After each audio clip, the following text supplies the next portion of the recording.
Sveiki, aš esu Berni Mačio, fizioterapeutas ir osteopatas ir esu čia tam, kad pristatyčiau jums toliau pateiktą klinikinį atvejį. Šis atvejis, kurį pristatysiu, yra apie 4 metų amžiaus berniuką, kuriam diagnozuota aksoninė degeneracinė polineuropatija. Diagnozė nustatyta prieš 1,5 metų. Pacientas pradėjo prarasti abiejų kojų ir abiejų pėdų lenkimo jėgą dorsalinė kryptimi ir nustojo vaikščioti. Neurologinis gydymas neurologinė manualinė terapija ir gydymas naudojant kitas neurologinės terapijas medicinos pasaulyje.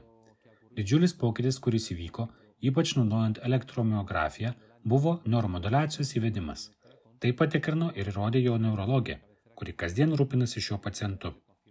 Šiuo metu konsultacijose su pacientu dirbama pagal 7 programą. Tai atliekama nuo pirmadienio iki penktadienio. Šeštadienį ir sekmadienį pacientas ilsisi. Procesas vyksta jau 3 mėnesius. Elektromiografiniai pokyčiai įvyko po 1,5 mėnesio darbo, kurį atlikome, pereinant nuo denervacijų iki progresuojančių renervacijų. Dabar pacientas tęs gydymą. Kelis ateinančius mėnesius, kad galėtume stebėti progresą ir pamatytume, kaip toli galime nueiti su tokio tipo patologijomis.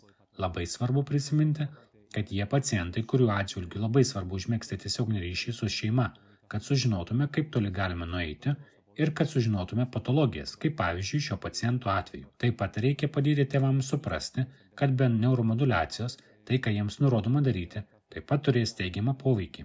Jie taip pat turi suprasti, kad mes šiame visapusiškame gydyme būsime dar viena dalis ir grandis, kuri padės pagerinti paciento būklę. Tikiuosi, kad šis atvejis padės jums suprasti gydymo neinvazinę neuromoduliacijos sistemą NESA koncepciją. Dėkoju už dėmesį.